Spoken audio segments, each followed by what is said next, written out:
The dust rose in clouds behind the wagon as Penelope Lancaster watched the back of Thomas Morgan's head disappear down the rutted trail, his eyes fixed on the horizon where California's gold fields beckoned with promises she could never match.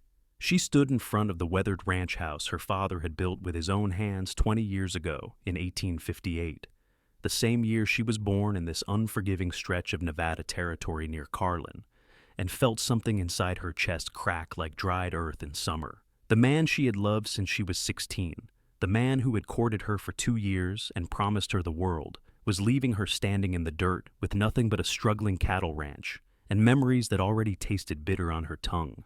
"Penelope!" Her younger sister Clara came running from the barn, her wheat-colored braids flying behind her. "Is it true? Did Thomas really just leave?" Penelope turned away from the settling dust, her jaw set in a hard line that made her look older than her 20 years. "He left. Said he got word of rich land in California. Said the gold is mostly gone, but the soil is fertile and the opportunities are endless. Said he could not waste his life on a dying ranch in the middle of nowhere." Clara's face flushed red with anger. "That coward, that spineless, greedy coward. Papa left you this ranch, left it to you because he knew you loved it, knew you understood it. Thomas knew that when he started courting you. Apparently, love and understanding do not stack up well against California soil." Penelope's voice was flat, emotionless, though inside she felt like she was being torn apart by wild horses. She had believed Thomas when he said he loved her, believed him when he kissed her under the cottonwood tree by the creek, believed him when he talked about their future children running through these very fields. But belief, she was learning, was a fragile thing that shattered easily against the rock of ambition. The ranch house behind them needed new shingles, the barn needed repairs, and they had lost 15 head of cattle to rustlers just last month. The well was running low because the summer of 1878 had been brutal and unforgiving, and the hay crop had failed. Penelope knew the ranch was struggling, knew that any sensible person might look at it and see only hardship ahead. But Thomas had promised he would help her, promised they would build it back up together. His promises, she now realized, had been as substantial as morning mist. "We will manage," Penelope said, more to herself than to Clara. "We have managed before. We had 3 ranch hands before, now we only have old Pete, and his rheumatism is so bad he can barely saddle a horse." Clara's voice trembled. "Penelope, I am scared. Winter is coming and we do not have enough hay stored. We do not have enough hands to round up the cattle from the high pastures, and the banknote is due in 3 months. Penelope knew all of this. She had lain awake every night for the past 2 weeks knowing all of this, hoping that Thomas would stand by her, would help her find a way through. Instead, he had packed his belongings this morning, kissed her cheek like she was a distant relative, and told her he was sorry, but he had to think of his future, as if she were not supposed to be part of that future, as if the promises made under starlight meant nothing in the harsh light of day. "We will find a way," Penelope said firmly. "We will hire someone. There are always drifters looking for work." "With what money?" Clara asked practically. "We barely have enough to feed ourselves."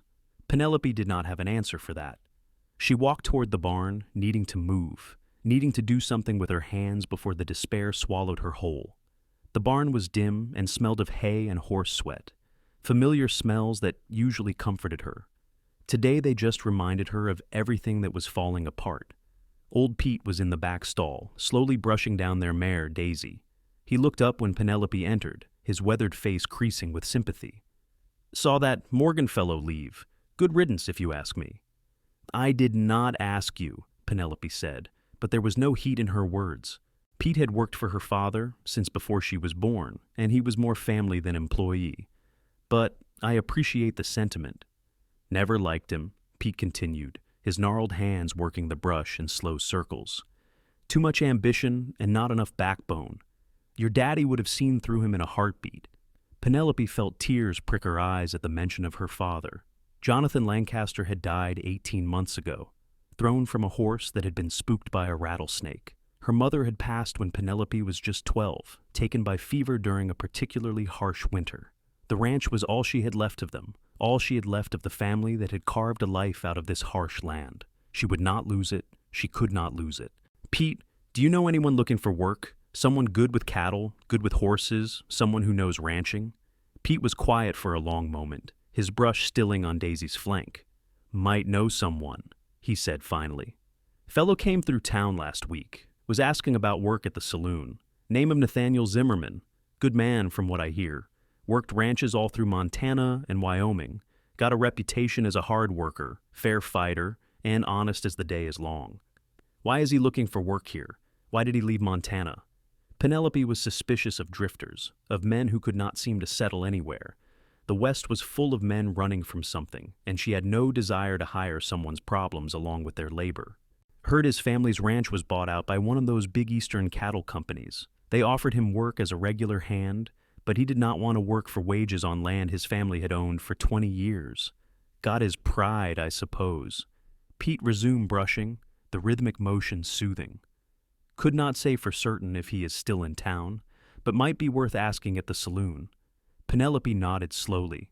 She hated the idea of going into town so soon after Thomas's departure. Everyone would know by sundown, would look at her with pity or judgment, or that particular mixture of both that small town specialized in. But pride would not feed the cattle, or fix the barn, or save the ranch. She needed help, and if this Nathaniel Zimmerman was even half as good as Pete suggested, she needed to talk to him before someone else snatched him up. "I will ride into town this afternoon," she said decisively. "Clara can come with me." Pete nodded his approval. "Take the rifle. There has been talk of trouble on the road, some drifters causing problems." Penelope had been carrying a rifle since she was 14 years old. Her father had insisted both his daughters learn to shoot, to ride, to do everything necessary to survive in this country. She had resented the lessons at the time, had wanted to be more like the girls in town, with their pretty dresses and their soft hands. Now she was grateful for every calloused palm, every hour spent learning to read the sky and the land, every hard-won skill her father had taught her. The ride into Carlin took just over an hour. The town had grown in the past few years since the railroad had come through, but it was still small by any standard, a collection of wooden buildings clustered around the main street like cattle around a water hole. The general store, the bank, the church, 2 saloons, a hotel, and a dozen other businesses that came and went with the seasons and the economy. Clara rode beside Penelope in silence, occasionally glancing at her sister with worry evident in her green eyes. They tied their horses outside the Lucky Dollar saloon, and Penelope steeled herself before pushing through the swinging doors. The interior was dark after the bright sunlight outside, and it took a moment for her eyes to adjust. The saloon was nearly empty in the afternoon, just a few men playing cards at a corner table, and the bartender wiping down glasses behind the bar. The bartender, a heavy-set man named Frank, looked up when they entered. His eyebrows rose slightly at the sight of 2 women in his establishment in the middle of the day, but he nodded politely.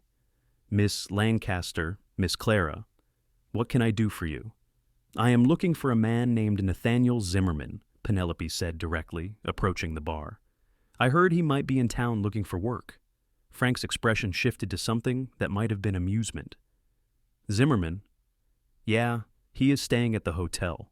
Been doing odd jobs around town while he figures out his next move. Seems like a decent fellow. You offering work? Maybe. Where can I find him?" "Try the stable. He has been helping the blacksmith this afternoon." Frank set down the glass he was polishing. "Miss Lancaster, if you do not mind me saying, you should talk to him sooner rather than later. I heard the Triple Creek Ranch was looking for hands, and they can pay more than most." Penelope's stomach sank. The Triple Creek was the largest ranch in the county, owned by a wealthy businessman from San Francisco who rarely even visited. If they wanted Zimmerman, they would get him. She had to move fast. "Thank you, Frank." She turned and strode back out into the sunlight, Clara hurrying to keep up. The blacksmith shop was at the far end of town, the ring of hammer on anvil audible from 100 yards away. Penelope could feel sweat trickling down her back under her riding clothes as they approached, the afternoon heat reflecting off the hard-packed dirt. A large man with massive forearms was working the forge, and beside him, holding a piece of iron steady with long tongs, was a younger man she did not recognize. He was tall, lean in the way of men who worked hard and ate sparingly, with dark hair that curled slightly at his collar and needed a cut. His shirt sleeves were rolled up, revealing tanned, muscled forearms, and his face was sharp-featured and focused on the work at hand. There was something about the way he moved, economical and precise, that spoke of competence and experience. "Excuse me." Penelope called out when there was a pause in the hammering. "I am looking for Nathaniel Zimmerman." The younger man looked up, and Penelope found herself meeting eyes so blue they were startling against his sun-browned face. He set down the tongs carefully and wiped his hands on his pants before approaching. "I am Zimmerman. What can I do for you?" Up close, she could see he was probably in his mid-20s, with the kind of face that would be handsome if it were not so dusty and serious. There was a wariness in his expression, the look of a man who had learned not to trust too easily. "My name is Penelope Lancaster. I own a ranch about an hour east of here, and I am looking to hire a hand. I heard you might be looking for work." Nathaniel studied her for a long moment, his gaze direct and assessing, but not disrespectful. "I might be. What kind of ranch?" "Cattle, mostly. About 200 head, give or take. We run them in the high pastures in summer, bring them down for winter. We have about 1,000 acres, some good grazing land, a creek that runs year-round." She paused, then added honestly, "The ranch is struggling right now. We lost some cattle to rustlers, the summer was hard, and we are short-handed. I will not lie to you and say it is an easy job." "I do not want an easy job," Nathaniel said.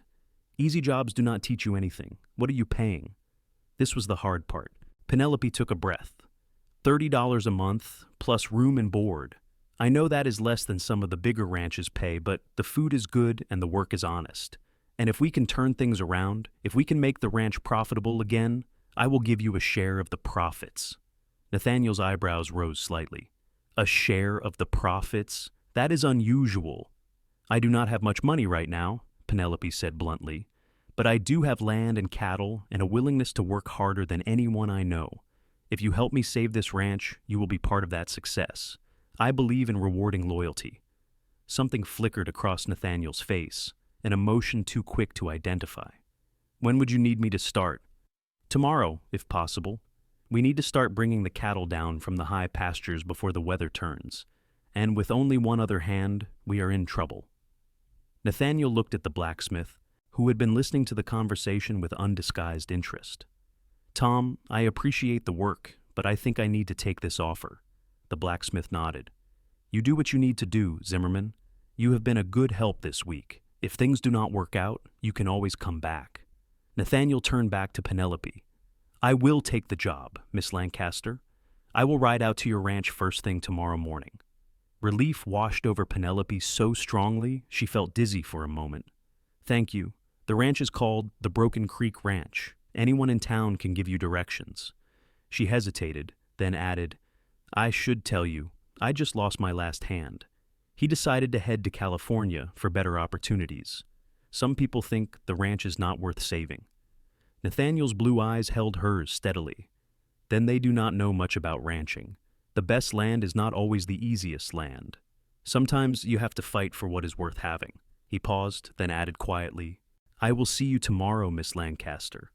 The ride back to the ranch felt shorter somehow, even though the sun was lowering toward the western mountains and the heat was still oppressive. Clara was full of questions about Nathaniel Zimmerman, what he looked like, how he spoke, whether Penelope thought he would actually show up tomorrow. Penelope answered absently, her mind already running through everything that needed to be done.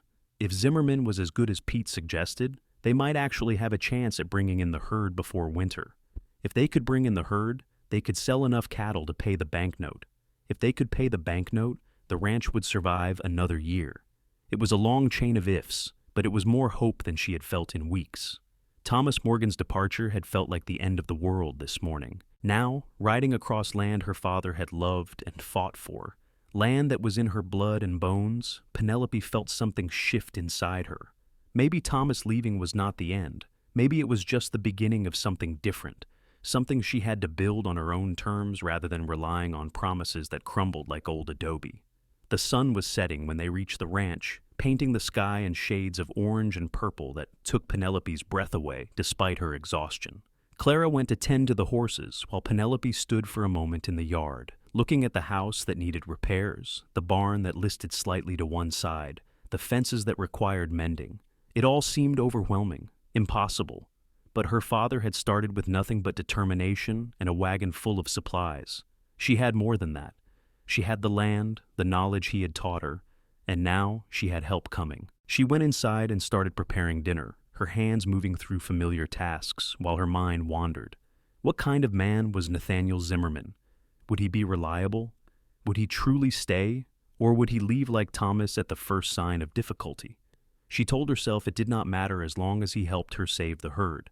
But somewhere deep inside, she knew it did matter. She was tired of being let down, tired of trusting people who disappeared when things got hard. Pete came in for dinner, smelling of horse liniment and hard work, and Penelope told him about her meeting with Zimmerman. The old man nodded his approval. Good, we will put him to work right away. No sense in wasting time with pleasantries when there is work to be done.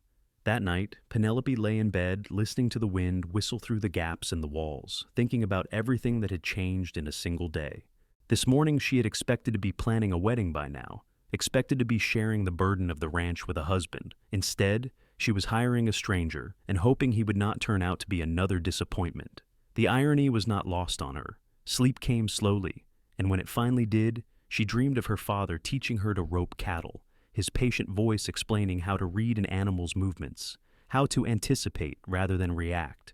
She woke before dawn, with tears on her face and a renewed determination in her heart. She would not let him down. She would not let this ranch die. Nathaniel Zimmerman arrived exactly at sunrise, riding a sturdy roan gelding and leading a pack horse with his belongings. Penelope met him in the yard, already dressed for work in her riding clothes, her dark hair braided down her back. In the clear morning light, she could see him better than she had in the dim interior of the blacksmith shop. He had a strong jaw, serious eyes, and a few small scars on his hands that spoke of years of hard work. There was something solid about him, something that suggested he did not make promises lightly or break them easily. "Miss Lancaster," he greeted her, swinging down from his horse with the easy grace of someone who had spent most of his life in the saddle. "I am here as promised." "I can see that," Penelope said, feeling oddly relieved. Part of her had worried he would not show up at all. "Let me show you the bunkhouse, and then we can get to work." The bunkhouse was small but clean, with 4 bunks and a potbelly stove for heat in winter. Pete was already up and dressed, and he nodded to Nathaniel with approval. "Zimmerman, good to see you. I am Pete Harmon. I have been on this ranch since before Miss Penelope was born." Nathaniel shook his hand firmly. "Pleased to meet you, sir. I have heard good things about you." Pete's weathered face creased into something that might have been a smile. "Do not believe everything you hear, but I appreciate the sentiment. Now, if you are ready, we have about 100 head of cattle scattered through the high pastures that need to be rounded up and brought down before the snow comes. It is hard work, long days, and some of those steers are as ornery as rattlesnakes." "Sounds like a regular Tuesday to me," Nathaniel said dryly, and Pete actually laughed. Penelope felt some of the tension in her shoulders ease. Whatever else Nathaniel Zimmerman might be, he clearly knew ranching and was not intimidated by hard work. That was more than she could say for Thomas, who had always found excuses to avoid the dirtiest, hardest tasks. They saddled up and rode out as soon as Nathaniel had stowed his gear. Clara came along as well. She was only 17, but she could ride and rope as well as any hand. The high pastures were several hours away, up into the foothills where the grass grew thick and green from snowmelt streams. The ride was beautiful, the morning air cool and clear, the mountains rising purple and majestic to the west. Nathaniel rode slightly behind Penelope, watching the land with the keen eye of someone assessing its value and potential. "This is good country," he said after a while. "I can see why you want to keep it." "It was my father's dream," Penelope replied, guiding her horse around a cluster of sagebrush. "He came out here in 1858, right after the Comstock lode was discovered. He did not want to mine silver, though. He wanted to build something lasting, something that would be here long after the mines played out. He used to say that land was the only real wealth, that everything else was just a temporary distraction." "He sounds like a smart man." "He was." Penelope's throat tightened. "He died 18 months ago, thrown from a horse. It happened so fast, there was nothing anyone could do." "I am sorry," Nathaniel said, and the sincerity in his voice made Penelope glance back at him.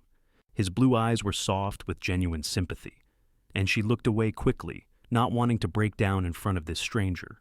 They found the first group of cattle just before noon, about 20 head, grazing near a stream. The work of rounding them up and starting them back toward the lower pastures was familiar to Penelope, something she had done since she was barely tall enough to see over a horse's back. But she had to admit it was easier with Nathaniel there. He knew exactly where to position himself, how to move the cattle without spooking them, when to push and when to let them settle. He worked with a quiet efficiency that spoke of years of experience, and by the time the sun was high overhead, they had the first group moving in the right direction. "You are good at this," Penelope said during a brief rest while Pete and Clara kept the cattle bunched. "How long have you been ranching?" "My whole life," Nathaniel replied, taking a long drink from his canteen. "My father started our ranch in Montana right after the Civil War. He had been a soldier, fought for the Union, and when the war ended, he could not go back to his old life.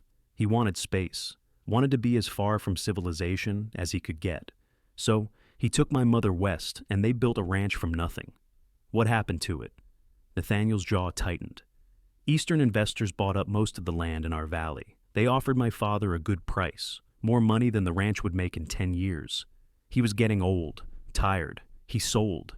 But they wanted me to stay on as a hired hand, working land my family had bled for, taking orders from men who had never spent a day in the saddle. I could not do it." Penelope understood that kind of pride, that refusal to accept diminishment. "So you left?" "I left. Worked my way south through Wyoming, then into Colorado, then here. I have been looking for something, though I'm not sure what. Maybe just a place where the work means something, where I am building something rather than just collecting wages." "This ranch needs building," Penelope said quietly.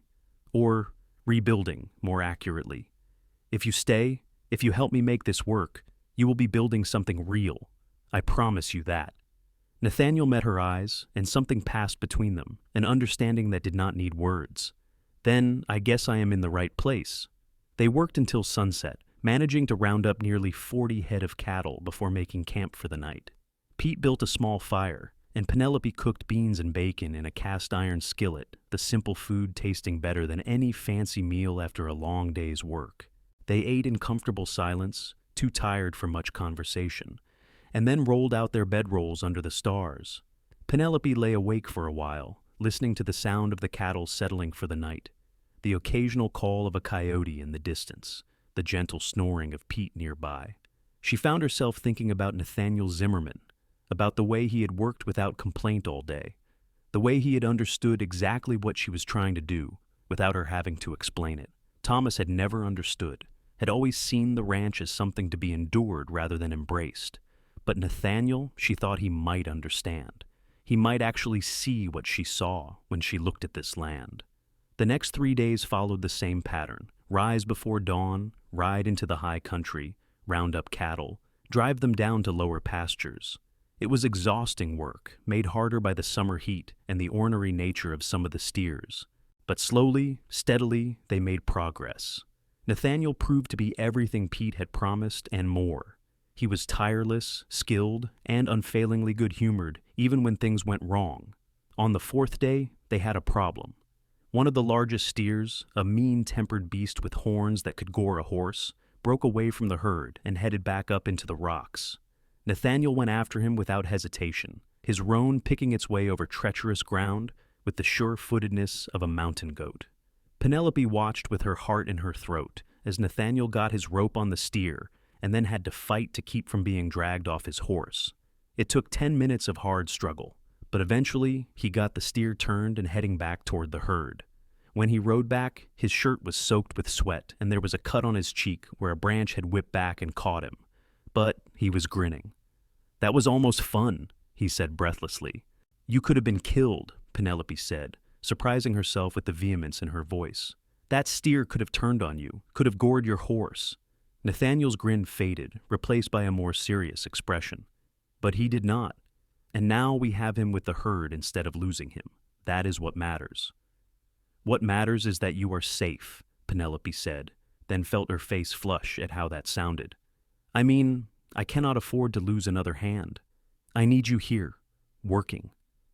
Something flickered in Nathaniel's blue eyes, something warm and intent that made Penelope's breath catch.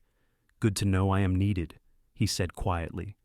They held each other's gaze for a long moment before Penelope looked away, unsettled by the feelings stirring inside her. She had thought her heart was too bruised to feel anything for any man after Thomas's betrayal, but There was something about Nathaniel that bypassed all her defenses. Maybe it was the way he worked without complaint, or the way he looked at her ranch with appreciation rather than judgment, or maybe it was just the way he seemed to understand her without her having to explain herself. Whatever it was, it scared her. By the end of the week, they had brought down over half the herd. The work was going faster than Penelope had dared hope, and for the first time since her father's death, she felt like the ranch might actually survive. They spent an evening mending fences, Nathaniel working alongside her with the same steady competence he brought to everything. Clara had gone into town with Pete to get supplies, leaving Penelope and Nathaniel alone as the sun set in a blaze of red and gold. "You have done good work here," Nathaniel said, hammering a nail into a fence post. "Your father would be proud." Penelope felt tears prick her eyes unexpectedly. "I hope so. Sometimes I wonder if I'm just fooling myself, if I should sell the ranch and move back east like my aunt keeps suggesting. She writes me letters telling me that ranching is no life for a woman, that I should come to Boston and find a proper husband and live a proper life." "What do you think?" Nathaniel asked, setting down his hammer and looking at her directly. "I think proper is just another word for boring," Penelope said fiercely. "I think my aunt does not understand that I would rather die than spend my life pouring tea and making polite conversation. This land, this ranch, it is in my blood. I cannot just walk away from it." "Then do not," Nathaniel said simply. "Do not let anyone tell you what your life should be. You are the only one who knows what you need, what you want." "What do you want?" Penelope asked, surprising herself with the question. Nathaniel was quiet for a long moment, his gaze distant. "I want to stop running. I want to find a place where I can put down roots, where I can build something that lasts. I thought I had that in Montana, but I was wrong. Maybe I was supposed to lose that ranch so I could find something better. Is this better?" Penelope gestured at the ranch around them, at the work that was far from finished. Nathaniel looked at her, really looked at her, and the intensity in his eyes made her heart race. "Yes," he said quietly. "I think it might be." The moment stretched between them, charged with possibility and promise. Penelope felt something unfurling inside her chest, something that had been closed tight since Thomas left. She wanted to step closer to Nathaniel, wanted to close the distance between them and see what might happen, but fear held her back, the fear of being hurt again, the fear of trusting too quickly. The sound of a wagon approaching broke the spell.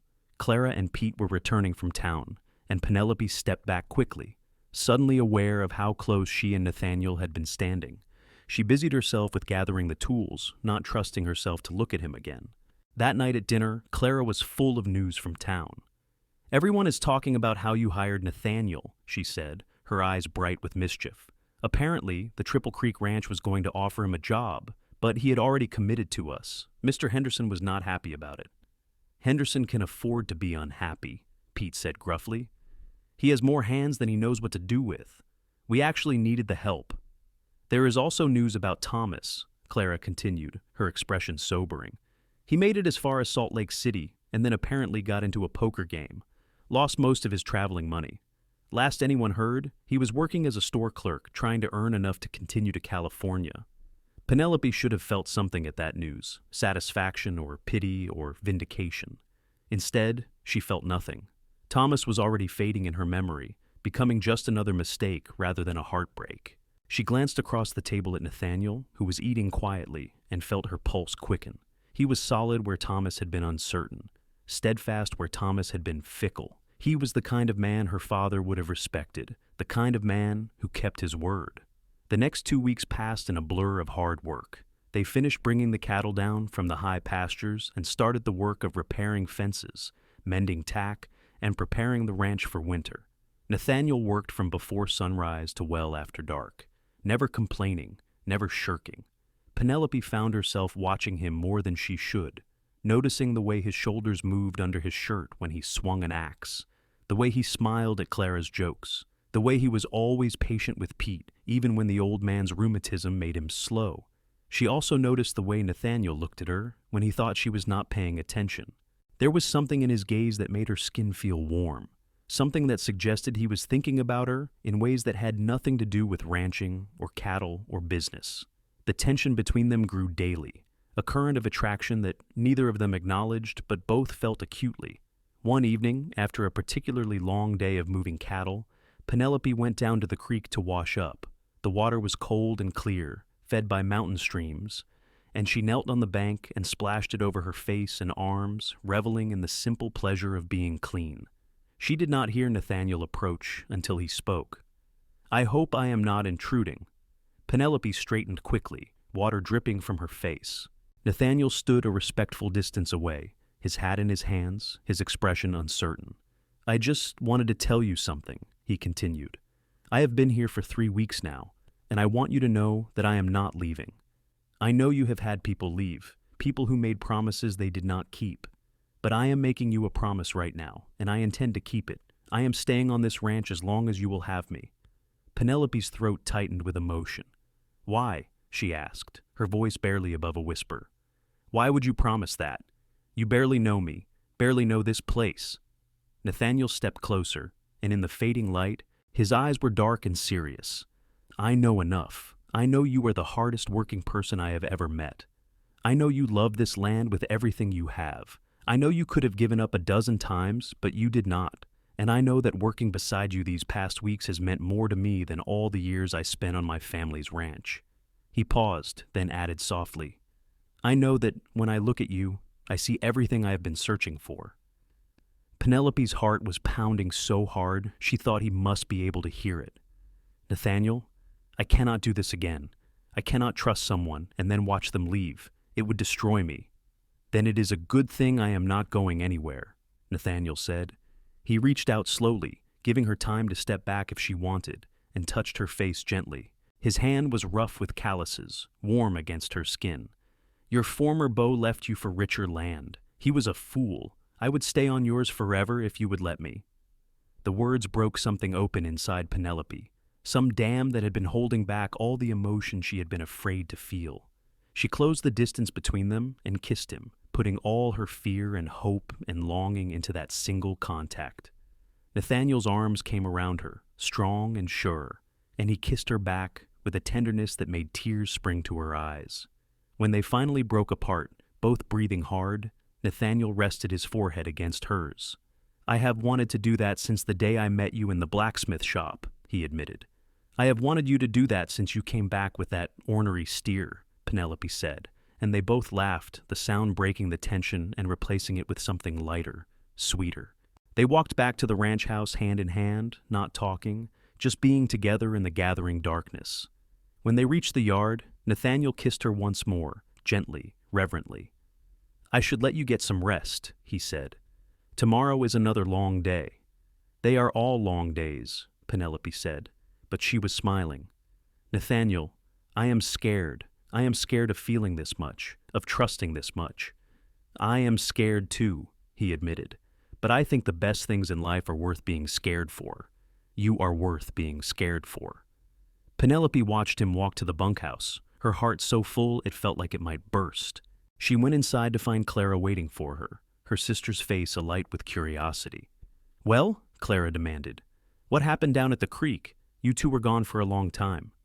"He said he is staying," Penelope said, unable to keep the smile from her face. "He said he would stay on this ranch forever if I let him." Clara let out a whoop of joy and hugged her sister tightly. "I knew it. I knew he was different from Thomas. Oh, Penelope, I am so happy for you."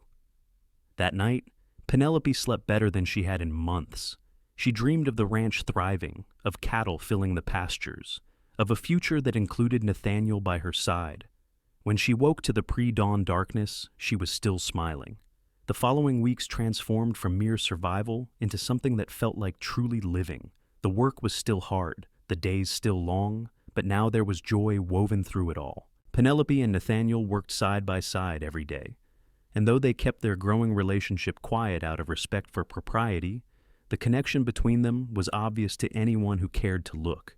Pete pretended not to notice, but Penelope caught him smiling to himself more than once. Clara was less subtle, constantly finding reasons to leave Penelope and Nathaniel alone together. They managed to round up all the cattle and get them settled in the lower pastures, just as the first snow began to fall in the high country. It was a close thing, but they had done it, Penelope calculated that they could sell 50 head at market and still have enough breeding stock to rebuild the herd. That would be enough to pay the banknote with some left over for supplies and repairs. "We did it," she told Nathaniel one evening, as they stood watching the cattle graze peacefully in the twilight. "We actually did it. The ranch is going to survive." "We did it," Nathaniel agreed, his arm around her shoulders. "You, me, Pete, Clara, we all did it together." "I could not have done it without you," Penelope said honestly. "If you had not come when you did, I would have lost everything." Nathaniel turned her to face him, his hands gentle on her shoulders. "Penelope Lancaster, I need to tell you something. I did not just come to this ranch looking for work. I came here looking for a home, and I found so much more than that. I found you." He took a deep breath, and she could see nerves in his expression for the first time since she had known him. "I know it has not been long. I know we should probably wait longer before I say this. But I am not a patient man when it comes to things that matter. I love you. I love your strength and your determination and your refusal to give up. I love the way you look at this land, like it is a living thing worth fighting for. I love everything about you, and I want to spend the rest of my life proving that to you." Penelope felt tears streaming down her face, but they were good tears, happy tears. "I love you too," she whispered. "I did not think I could feel this way again, did not think I could trust anyone enough. But you have shown me every single day that you are a man of your word. You have stood by me when it would have been easier to leave. You have made me believe in promises again." Nathaniel kissed her then, deep and passionate, and Penelope kissed him back with all the love and gratitude and hope she felt. When they broke apart, both breathless, he reached into his pocket and pulled out a simple gold band. "This was my grandmother's," he said. "My father gave it to me before I left Montana, told me to give it to a woman who deserved it. Will you marry me, Penelope? Will you let me stay on this land forever, by your side?" "Yes," Penelope said without hesitation. "Yes, 1,000 times, yes." He slipped the ring onto her finger, and it fit perfectly, as if it had been made for her. They stood together in the gathering darkness, holding each other, planning a future that suddenly seemed bright and full of possibility. They told Pete and Clara that night over dinner, and the celebration that followed was loud and joyful. Pete actually wiped tears from his weathered face, mumbling something about Jonathan Lancaster looking down from heaven with approval. Clara hugged them both so tightly Penelope thought her ribs might crack. "When will you get married?" Clara asked, practically bouncing with excitement. "Soon," Nathaniel said, looking at Penelope with such love in his eyes that it took her breath away. "As soon as we can arrange it. I have waited my whole life to find the right woman. I do not want to wait any longer than necessary." They decided on a simple ceremony at the ranch, with just a few friends from town and the preacher to make it official. Penelope had no interest in a fancy wedding, wanted no reminders of the elaborate plans she had started making with Thomas. This would be different, simple and honest and true, just like Nathaniel himself. The wedding took place on a crisp October morning, with the mountains painted gold and red with autumn colors. Penelope wore her mother's wedding dress, carefully preserved in a trunk all these years, altered to fit her by a seamstress in town. She stood in front of the ranch house she had fought so hard to keep, with Nathaniel beside her in his best suit, and promised to love him forever. When the preacher pronounced them husband and wife, and Nathaniel kissed her, Penelope felt something settle deep in her soul. This was right. This was what she had been meant to find. The celebration afterward was small but heartfelt. Their neighbors brought food and well wishes, and someone produced a fiddle, and there was dancing in the yard as the sun set.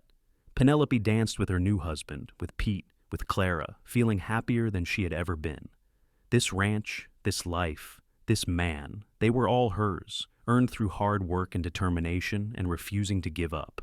That night, in the ranch house that was now their home, Nathaniel carried Penelope over the threshold and kissed her deeply. "I promise you," he said against her lips, "that I will spend every day of my life making you glad you took a chance on a drifter in a blacksmith shop." "You were never just a drifter," Penelope said, touching his face tenderly. "You were always exactly what I needed, even before I knew I needed it." They made love for the first time as husband and wife, and it was everything Penelope had hoped for, tender and passionate and full of the promise of all the nights to come. Afterward, lying in Nathaniel's arms, she thought about how much had changed in just a few months. She had gone from feeling like her world was ending to feeling like it was just beginning. all because a good man had been willing to stay when staying was hard, willing to fight for something that mattered. The winter of 1878 was cold but not harsh, and the ranch survived it well. Nathaniel proved to be as good at managing the business side of ranching as he was at the physical work. He went to market with Pete and negotiated a good price for their cattle, bringing back enough money to pay off the banknote entirely and still have funds left over for improvements. With the pressure of debt lifted, Penelope felt like she could breathe fully for the first time since her father's death. Spring came early in 1879, and with it came new life. The cattle calved successfully, adding to their herd. Nathaniel and Pete built new fences and repaired the barn, making it straight and sturdy again. Clara, who was now 18, started being courted by a young man from town, the son of the general store owner, and Penelope watched her sister's romance bloom with happiness in her heart. But the best news came in May, when Penelope realized her monthly courses had stopped. She waited another month to be sure before telling Nathaniel, wanting to be certain before raising his hopes. When she finally told him one evening, as they sat on the porch watching the sunset, he let out a whoop of joy that probably scared every cow within a mile. "A baby?" he said, his face split in the widest grin she had ever seen. "We are going to have a baby?" "We are," Penelope confirmed, laughing at his excitement. "Sometime in December, I think." Nathaniel picked her up and spun her around, then set her down quickly, suddenly worried. "I should not have done that. Are you all right? Should you be resting? What do you need?" "I need you to stop fussing," Penelope said, though she was touched by his concern. "I am pregnant, not fragile. I will be working this ranch right up until the baby comes, just like my mother did with me." But Nathaniel did fuss, and Penelope found she did not mind as much as she thought she would.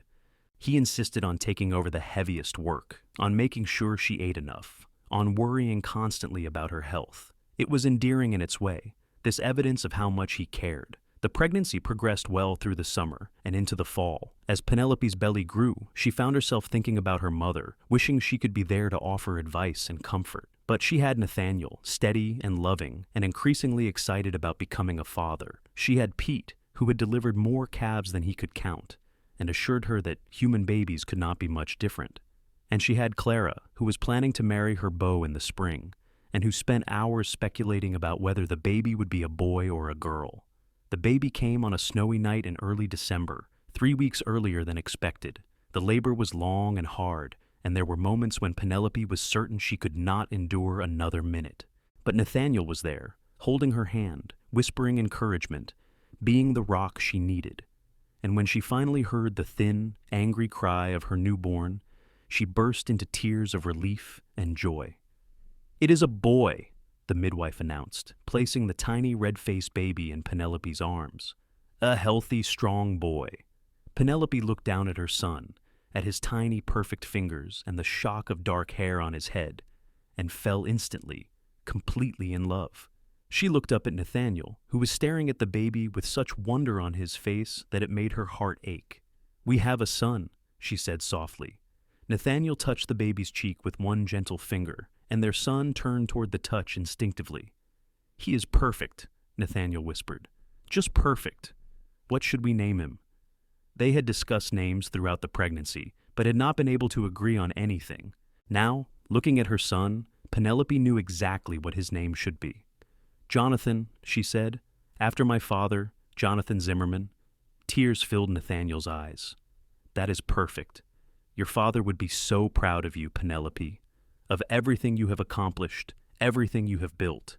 Little Jonathan was a good baby, healthy and growing fast. Nathaniel was a devoted father, taking time away from the ranch work to hold his son, to rock him to sleep, to stare at him with absolute adoration. Penelope watched her husband with their child and felt her love for him deepen even further. He was everything Thomas had never been, everything she had not dared to hope for. Clara married her beau, William, in April of 1880 in a lovely ceremony at the church in Carlin. They planned to stay in town, where William would take over his father's store eventually. Penelope was sad to see her sister leave the ranch, but she was happy that Clara had found love and a good future. With Clara gone, they hired 2 more hands to help with the growing ranch. The Broken Creek Ranch was thriving now, the herd expanding, the land producing well. Nathaniel's share of the profits was substantial, and Penelope insisted he use some of it to buy a few acres of adjoining land that came up for sale. "This is your ranch too," she told him firmly. "Your name should be on the deed alongside mine." They added his name to the deed that summer, and Nathaniel stared at the document for a long time, his eyes suspiciously bright. "I never thought I would own land again," he said quietly. "Never thought I would have a home like this." "It is our home," Penelope said, wrapping her arms around him. "Ours and Jonathan's and any other children we might have." Those other children came in due time. A daughter named Grace was born in 1882, with her father's blue eyes and her mother's determination. Another son, Samuel, followed in 1884. The ranch house was full of noise and laughter and love, everything Penelope had dreamed of during those dark days after her father's death. Pete lived to see all 3 grandchildren, as he called them, though his rheumatism eventually made it impossible for him to work. He moved into the ranch house in his final years, and Penelope cared for him as tenderly as if he were her own father. When he died peacefully in his sleep in 1886, the entire family mourned him. They buried him on a hill overlooking the ranch, with a simple headstone that read, "Pete Harmon, loyal friend and true cowboy." The years passed in a rhythm of hard work and deep satisfaction. The ranch continued to prosper under Nathaniel's management and Penelope's determination. Their children grew strong and healthy, learning to ride and rope and love the land the way their parents did. Jonathan, the oldest, showed signs of inheriting his grandfather's gift with horses. Grace was fearless and wild, always getting into some kind of mischief. Samuel was quieter, thoughtful, but he had a way with numbers that suggested he might be the one to handle the business side of ranching when he grew up. In 1890, on their 12th wedding anniversary, Nathaniel surprised Penelope with a trip to San Francisco. It was the farthest she had ever traveled from the ranch, and the city was overwhelming with its noise and crowds and modern conveniences.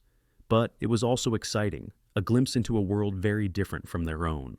They stayed in a fancy hotel, ate in restaurants, and walked along the waterfront, watching ships come and go. On their last night in the city, sitting on a balcony overlooking the bay, Nathaniel took Penelope's hand and kissed it gently. "Do you ever regret it?" he asked. "Staying on the ranch, living such a hard life? Do you ever wonder what your life might have been like if you had made different choices?" Penelope looked at her husband, at the man who had promised to stay forever and had kept that promise every single day. She thought about their children, their home, the life they had built together through determination and love and refusing to give up. "Not for a single moment," she said honestly. "This life, our life, it is everything I ever wanted. You are everything I ever wanted." Nathaniel smiled, that slow, warm smile that still made her heart skip after all these years. "Good, because I would not change a single thing. Well, except maybe I would go back and punch that Thomas fellow in the face before he left town." Penelope laughed, the sound ringing out over the bay. "He did me a favor, really. If he had not left, I would not have found you. And you, Nathaniel Zimmerman, are worth more than all the rich land in California." "And you, Penelope Zimmerman, are worth more than all the gold in the world," he replied, and kissed her as the sun set over the Pacific Ocean. They returned to the ranch to find everything running smoothly. The children had stayed with Clara and William in town, and had been spoiled appropriately by their aunt and uncle. The hands had managed the daily work without trouble. But Penelope was glad to be home, to smell the familiar scent of sagebrush and cattle, to see the mountains rising in the distance, to be back on the land that was woven into her very bones. More years passed, each one bringing its own challenges and joys. They weathered droughts and hard winters, survived illness and injury, celebrated births and mourned deaths. The ranch changed with the times, adapting to new technologies and methods, but the core of it remained the same. It was still a family ranch, still built on hard work and determination and love. In 1895, when Penelope was 37 and Nathaniel 42, they faced their biggest challenge yet. A consortium of Eastern investors approached them about buying the Broken Creek Ranch, offering an enormous sum of money. It was more money than Penelope had ever imagined having, enough to ensure their children's futures, enough to live comfortably for the rest of their lives without ever working again. They discussed it seriously for the first time in their marriage, considered whether it might be time to sell, to let someone else carry the burden of the land. Jonathan was 16 now, old enough to have opinions about his future, and he made his feelings clear. "I do not want to sell," he said firmly at the family meeting they called to discuss the offer. "This ranch is our heritage. Grandfather Lancaster built it from nothing. You and Father saved it when everyone said it was doomed. We cannot just sell it to strangers who only see it as an investment." Grace and Samuel agreed enthusiastically. Even at 13 and 11, they understood what the ranch meant, understood that it was more than just land and cattle. It was their history, their identity, their future. Penelope looked at Nathaniel across the table, and she saw her own feelings reflected in his eyes. They had never seriously considered selling, not really. This ranch was their life's work, their legacy. No amount of money could replace that. "Then we are agreed," Nathaniel said, squeezing Penelope's hand. "The ranch is not for sale, not now, not ever." They sent the investors away with a polite but firm refusal, and that night, Penelope and Nathaniel walked out to the place where Pete was buried. The moon was full, casting silver light over the land, making everything look magical and timeless. "Your father would be proud," Nathaniel said, standing behind Penelope with his arms around her waist. "You have not just kept his dream alive, you have made it flourish." "We have made it flourish," Penelope corrected, leaning back against him. "I could never have done this without you. You know that, do you not? You saved this ranch as surely as if you had bought it yourself." "You saved me," Nathaniel said quietly. "I was lost when I came here, rootless, purposeless. You gave me a home, a family, a reason to stay in one place and build something lasting. If anyone did the saving, it was you." They stood together in the moonlight, two people who had found each other against all odds, who had built a life together through determination and love. Behind them, the ranch house glowed with warm light from the windows, their children inside, doing homework and arguing and living their lives. Before them stretched the land they had fought for, land that would pass to their children and their children's children, a legacy that would endure. The turn of the century brought changes to the West. The frontier was officially declared closed, the wild days of cattle drives and lawlessness fading into history and legend. But life on the Broken Creek Ranch continued much as it always had. The work was still hard, the land still demanded everything they had to give, but the rewards were sweet. Jonathan grew into a fine young man, tall and strong like his father, with his mother's determination and his grandfather's way with horses. He married a girl from Elko in 1901, a pretty schoolteacher named Mary, and brought her to live on the ranch. Penelope watched her son with his new bride and remembered her own early days with Nathaniel, that heady mixture of hope and fear and overwhelming love. Grace, true to her wild nature, refused several marriage proposals before finally falling for a young veterinarian who came to tend one of their horses. She married him in 1903, and they settled in Carlin, where he opened a practice. But Grace visited the ranch often, unable to stay away from the land she loved for too long. Samuel turned out to have not just a head for numbers, but a gift for seeing opportunities others missed. He suggested they start breeding horses in addition to cattle, pointing out that the market for good working horses was strong and growing. It proved to be an excellent decision, adding another source of income to the ranch and allowing Samuel to pursue his passion. In 1905, Penelope and Nathaniel celebrated their 25th wedding anniversary. Their children threw them a party that brought together friends and neighbors from all over the county. People came from as far as Reno to celebrate the couple who had become something of a legend in the region, the woman who had refused to give up her father's ranch, and the cowboy who had promised to stay forever. Standing in the barn that had been decorated with lanterns and bunting, surrounded by everyone they loved, Penelope felt overwhelmed with gratitude. She thought about the girl she had been at 20, standing in the dust watching Thomas Morgan abandon her, feeling like her world was ending. If someone had told her then that her real life was just about to begin, that the best thing that ever happened to her was still coming down the road, she would not have believed it. But it was true. Nathaniel pulled her onto the makeshift dance floor as the band started playing, and they danced together as they had on their wedding day a quarter century ago. He was 52 now, with silver threading through his dark hair and lines around his eyes from years of squinting into the sun. But to Penelope, he was as handsome as the day she had met him in the blacksmith shop, maybe more so because she knew him now, knew every facet of his character, and loved them all. 25 years, he said, his lips close to her ear as they swayed to the music. And I would live every single one of them again without changing a thing. Even the hard parts? Penelope asked. Even the droughts and the sick cattle and the broken fences and the sleepless nights with crying babies. Especially those parts, Nathaniel said firmly. The hard parts made us who we are. They made us strong, and every single one of them was worth it because I got to face them with you. Penelope kissed him right there in front of everyone, not caring who saw, wanting the whole world to know how much she loved this man. The crowd cheered and whistled, and when they broke apart, both laughing, Clara called out, "Tell us how you met! Tell us the story again." It had become a family legend over the years, the story of how Penelope had hired a drifter and found a husband, how Nathaniel had promised to stay and kept that promise. They had told it dozens of times, but people never seemed to tire of hearing it. Maybe because it was a good story, a true story about love and determination and refusing to give up. Nathaniel told it this time, his voice clear and strong in the crowded barn. He talked about working in the blacksmith shop, about a determined young woman who walked in and offered him a job on a struggling ranch. He talked about the hard work, the long days, the slow process of falling in love.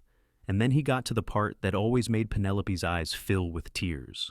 "She told me her beau had left her for richer land," Nathaniel said, looking directly at Penelope. "And I told her that if he was fool enough to leave, then I would stay on her land forever. And I meant it, every word. There is no richer land than the ground beneath my wife's feet. There is no greater treasure than the life we have built together." The crowd erupted in applause, and Penelope had to wipe tears from her cheeks. Even after 25 years, his words still had the power to move her, still filled her with the wonder of being truly, deeply loved. The years continued to roll by, bringing grandchildren and new challenges and new joys.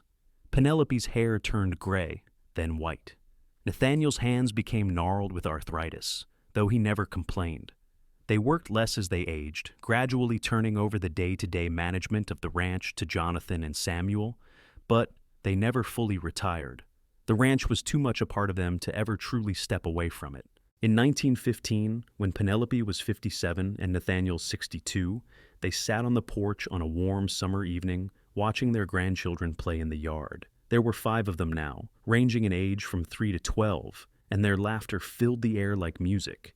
Jonathan and Mary's children, Grace's daughter, they were all healthy and happy, and growing up on the land their great-grandfather had claimed so many years ago. "We did good," Nathaniel said, reaching over to take Penelope's hand. It was something he said often these days, a simple acknowledgement of everything they had accomplished together.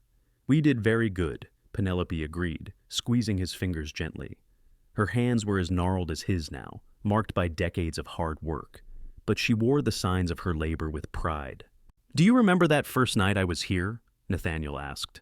"When I rode up at sunrise and you looked at me like you were not sure whether I was going to save you or cause you more problems?" Penelope laughed. "I remember. I also remember thinking you had the bluest eyes I had ever seen, and immediately being angry with myself for noticing. I took one look at you, standing there in the yard with the morning sun in your hair, and knew my drifting days were over," Nathaniel said.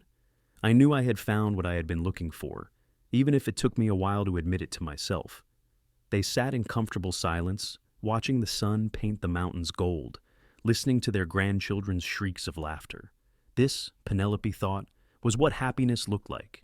Not the absence of struggle or hardship, but the presence of love and purpose and family. It was having someone beside you who had seen you at your worst and loved you anyway. Someone who had promised to stay and meant it with every fiber of their being.